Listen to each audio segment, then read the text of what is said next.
Halo kawan-kawan, balik lagi di channel GFP Media bersama kakak Kahitski. Yang kali ini kakak akan melanjutkan pembahasan tentang materi kimia bab kesetimbangan kimia, yaitu bagian kedua.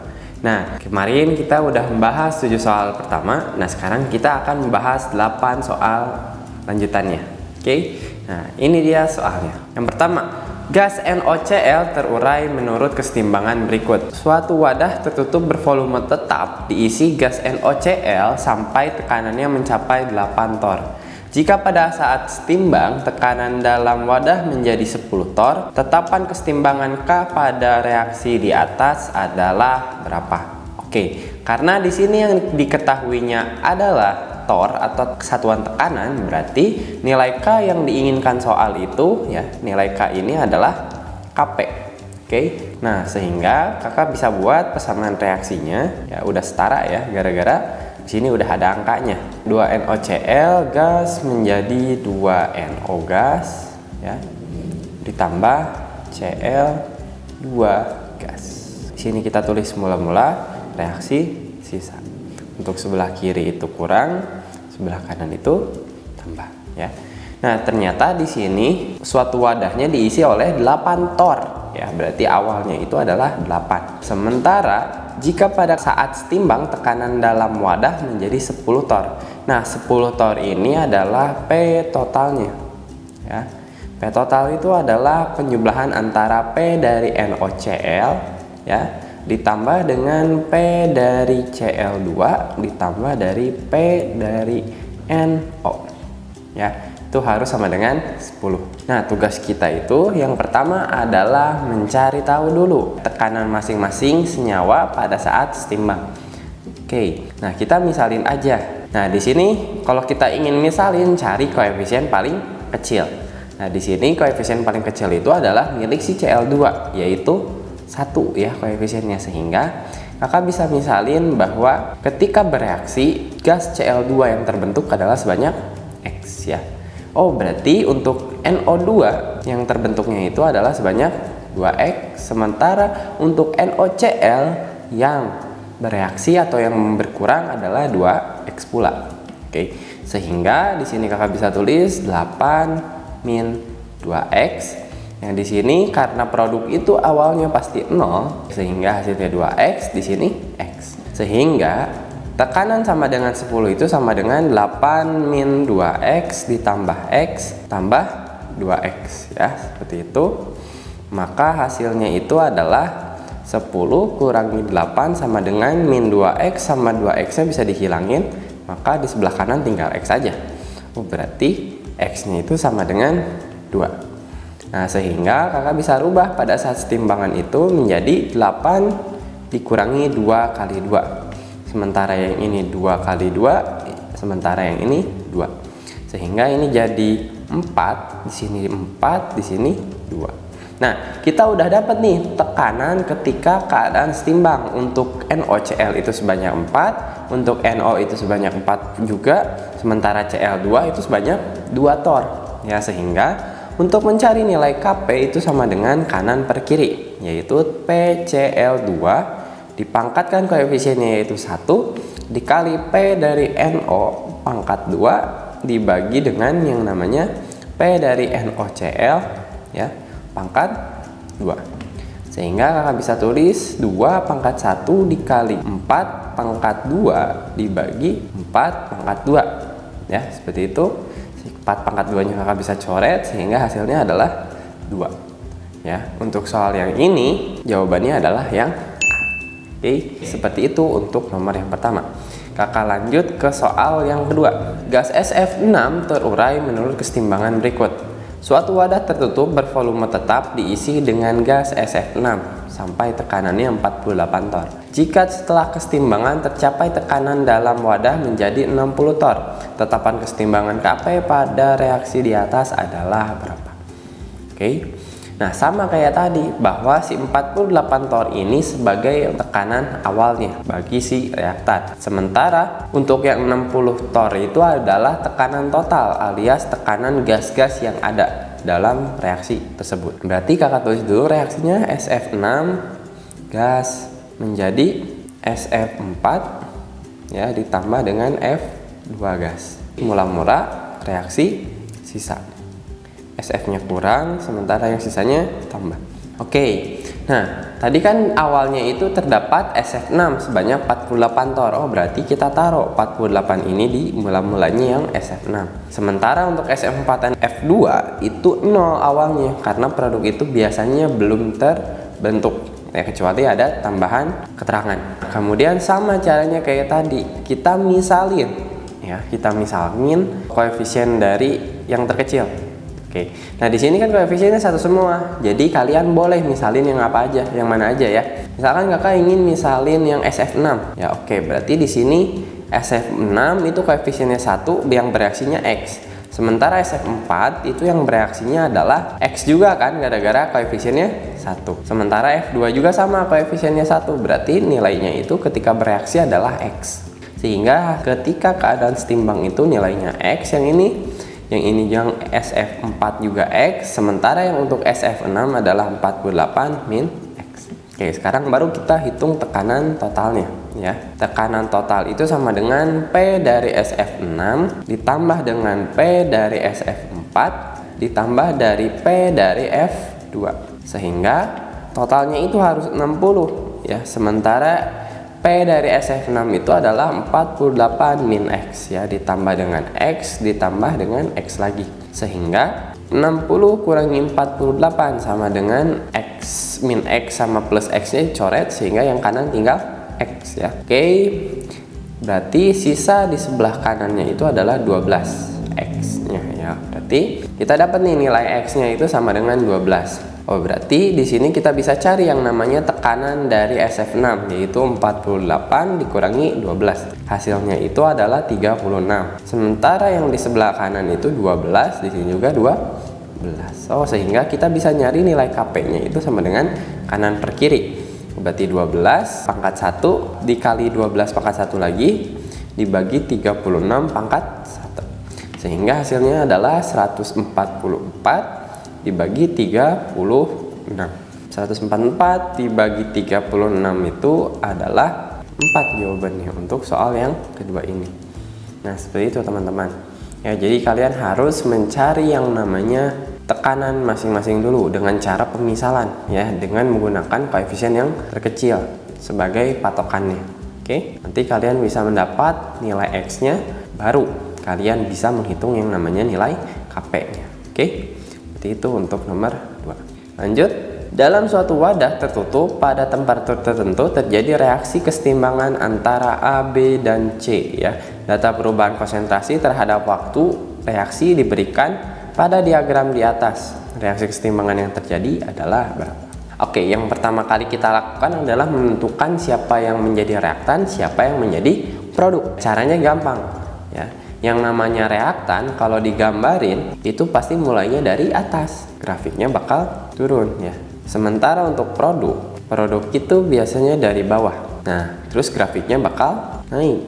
Nah, dari sini kita bisa lihat nih bahwa yang akan menjadi reaktan itu adalah yang A dan yang B karena dia mulainya dari atas, terus grafiknya turun. Sementara untuk yang jadi produk adalah C karena C itu adalah ini reaktan, ini produk ya, karena C itu mulainya dari bawah dan dia bertambah banyak atau grafiknya naik. Sehingga kakak bisa tulis A tambah B itu akan menjadi atau berkesetimbangan menjadi C. Nah, langkah selanjutnya adalah kita membuat yang namanya MRS lagi ya. Oke, untuk A dan B itu berkurang, sementara untuk C itu bertambah. Nah, kita cari keadaan mula-mulanya dulu. Yang mula-mula itu di awalnya yang ini sama ini. Untuk A, ya ini mula-mula, yang sisanya itu yang akhirnya ya, ini ya. Oke, berarti tugas kita adalah mencari R-nya ya. Oke, nanti kita bisa menggunakan R itu sebagai perbandingan koefisien. Oke. Nah, mula-mulanya dulu. Kita bisa lihat bahwa untuk mula-mula dari A itu adalah 0,8 ya. Sementara untuk B itu adalah 0,6. Sementara C itu mulainya dari 0,2. Nah, kemudian kita lihat sisanya. Sisanya itu untuk yang C sama dengan 0,7. Sementara yang B itu adalah 0,1. sementara yang A itu adalah 0,3. Nah, dari sini kita bisa mencari reaksi dari A, B, dan C. Ya, untuk yang A dulu deh, 0,8 jadi 0,3 dikurang berapa? Yaitu dikurang 0,5. Sementara B juga 0,5. Dan yang terakhir yang C juga 0,5.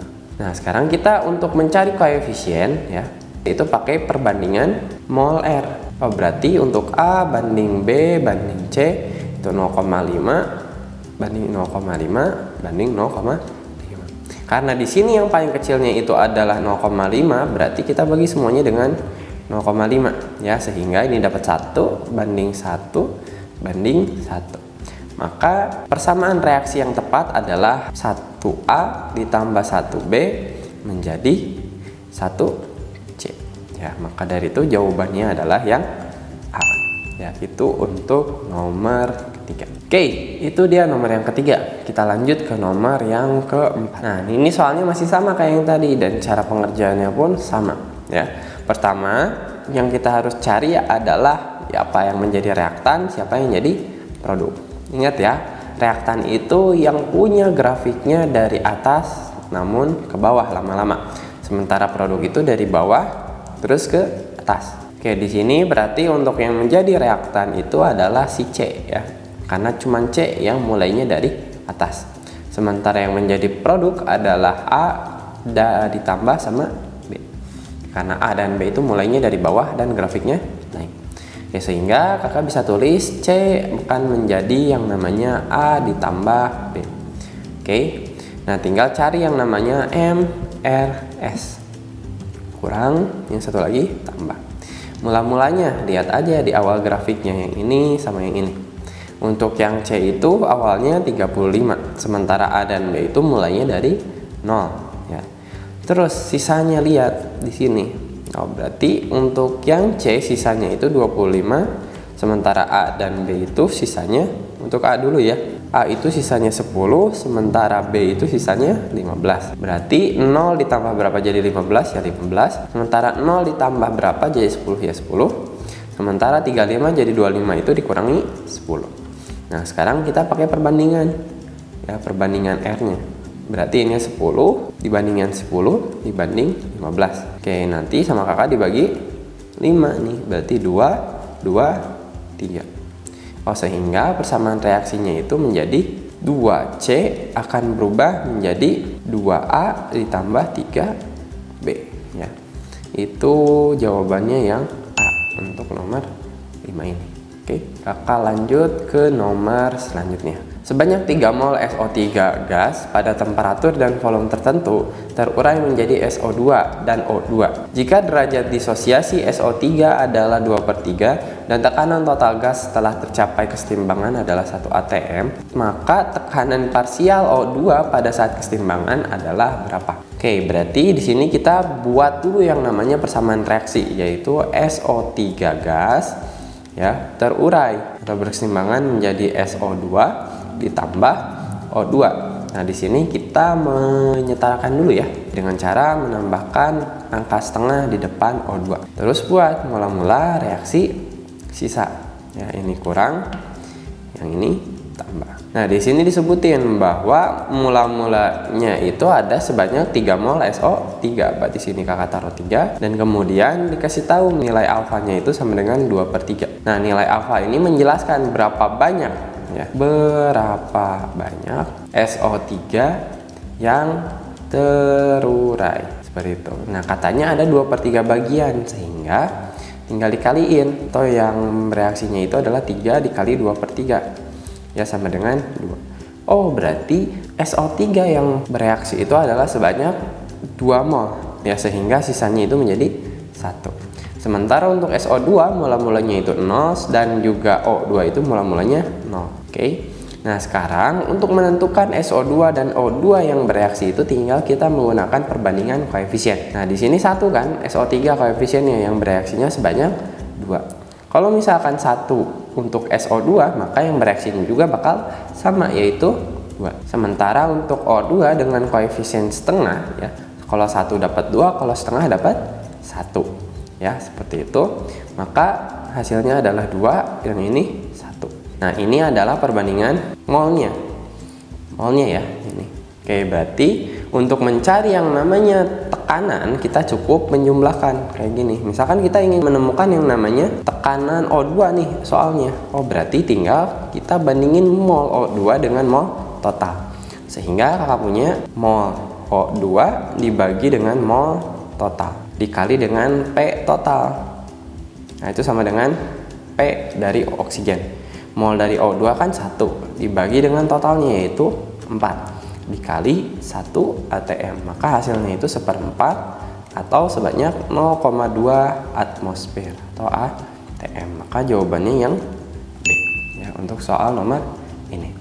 Nah, kakak lanjut. Dalam reaksi kesetimbangan 2SO2 ditambah O2 menjadi 2SO3 dengan Kp-nya sama dengan 1 kali 10⁻⁹. Pada suhu 1030 derajat Celcius, jika mula-mula mol oksigen sama dengan mol sulfur dioksida, maka pernyataan yang benar di saat kesetimbangan pada volume tetap dan suhu 1030 derajat adalah berapa? Oke, nah kakak akan membahas yang lebih gampang dulu ya. Yang gampang itu adalah yang nomor 2 ya. Nomor 2 itu adalah Kp lebih besar daripada Kc. Nah, ini bisa kita cek menggunakan rumus Kp sama dengan Kc dikali dengan RT pangkat delta N. Nah, kalau misalkan delta N-nya minus, berarti nilainya itu adalah Kp lebih kecil daripada Kc-nya. Sementara kalau misalkan delta N-nya positif, maka nilai Kp itu lebih besar daripada Kc. Nah, kita hitung aja delta N-nya. Delta N itu kanan per kiri ya. Kalau misalkan kanannya itu delta N sama dengan 2 dikurangi 1 dikurangi 2, maka hasilnya adalah minus 1. Oh, sehingga nilai yang tepat adalah yang atas ya, bahwa Kp-nya itu lebih kecil daripada Kc. Sehingga pernyataan nomor 2 salah ya. Berarti langkah selanjutnya itu kita ngecek nomor 1 dan 3 ya. Bebas mau pilih yang mana dulu yang dicek, mau 3 mangga, yang 1 boleh juga. Sekarang kita cek nomor 3 dulu aja ya, yang menurut kalian lebih mudah. Jumlah mol SO3 pada kesetimbangan adalah 2 kali jumlah mol oksigen mula-mula, atau kalian cek yang tekanan campuran naik ya, itu pilihan kalian ya. Misalkan kita ingin ngecek nomor 1 dulu deh ya. Nomor 1 kita cek, nomor 2 udah salah ya. Nomor 1 itu ceknya kayak gini.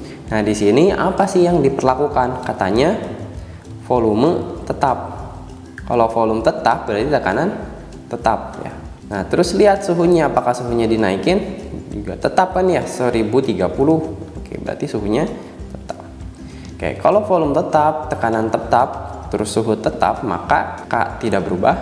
K itu dipengaruhi oleh suhu, tidak berubah. Sementara kalau volumenya tetap, tidak terjadi yang namanya perubahan. Nah, sehingga kalau misalkan volumenya tetap dan tidak terjadi perubahan, maka tekanannya pun tidak akan mengalami yang namanya perubahan. Kenapa? Gara-gara tidak ada perlakuan yang diberikan terhadap sistem. Oh, berarti nomor 1 juga salah ya.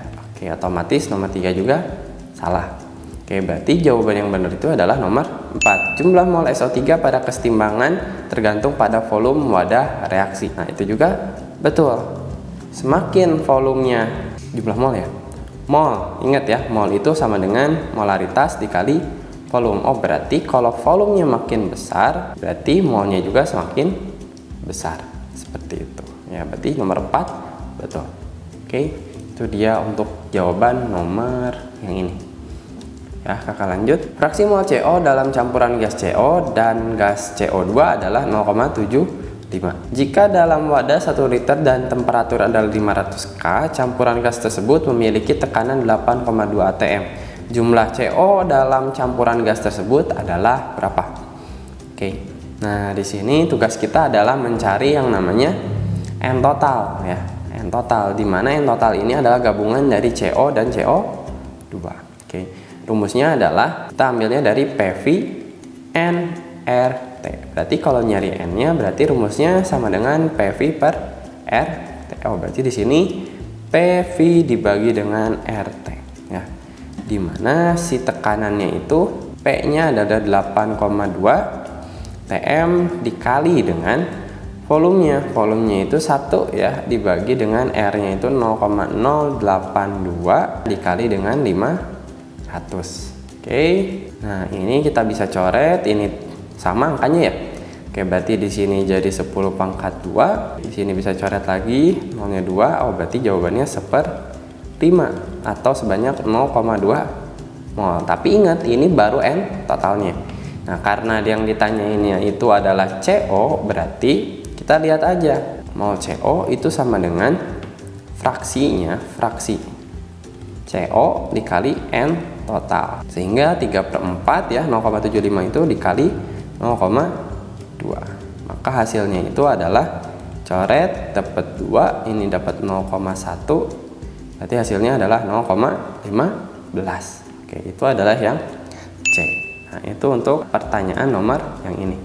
Reaksi kesetimbangan untuk 2SO3 gas akan menjadi 2SO2 ditambah dengan O2 berlangsung secara endoterm ya, atau endoterm itu delta H-nya sama dengan positif ya. Akan terjadi apa? Oke, katanya jika temperaturnya dinaikkan. Kalau misalkan suhu itu ada 2, kalau nggak ditambah ya dikurang. Oke. Nah, kalau misalkan ditambah itu akan bergeser ke arah endoterm. Sementara untuk yang negatif itu akan bergeser ke arah eksoterm. Oke. Nah, ini kebetulan sekali jika temperaturnya dinaikkan dan reaksinya itu adalah positif atau endoterm. Nah, sehingga ketika kita ingin tahu apa sih efeknya dari peningkatan suhu itu, ya tinggal lihat arahnya. Kalau ke kanan kan ini endoterm, kalau ke kiri berarti kebalikannya, yaitu eksoterm atau delta H-nya sama dengan negatif. Nah, karena ini suhunya dinaikkan berarti bergeser ke arah kanan ya, alias SO2 atau EO2-nya akan bertambah. Kalau misalkan SO2-nya bertambah sementara SO3-nya berkurang, maka akan menaikkan nilai K-nya naik. Seperti itu. Oh, berarti ada dua efek. Yang pertama K-nya naik, yang kedua SO2 atau O2 atau dua-duanya itu bisa naik juga. Ya. Kita lihat dalam pilihan nilai Kp tetap itu salah, kenaikan konsentrasi SO3 salah juga. Ya, untuk mol total gas itu harusnya tetap ya. Berarti ini salah. Penurunan tekanan gas itu harusnya tetap ya, tetap juga ya. Penurunan konsentrasi produk, penurunan. Nah, produk itu kan sebelah kanan ya. Oh, berarti dia harusnya naik. Oh, berarti tidak ada jawabannya untuk soal nomor yang ini. Ya, berarti kalian tinggal pilih ya antara SO2 atau O2 naik atau nilai K-nya naik. Seperti itu untuk nomor ini. Nah, itu dia soal-soal yang sudah kakak siapkan dan kita sudah bahas tadi ya. Semoga kalian mengerti dengan penjelasan yang telah kakak sampaikan. Kurang lebihnya mohon maaf. Sampai jumpa lagi di video berikutnya.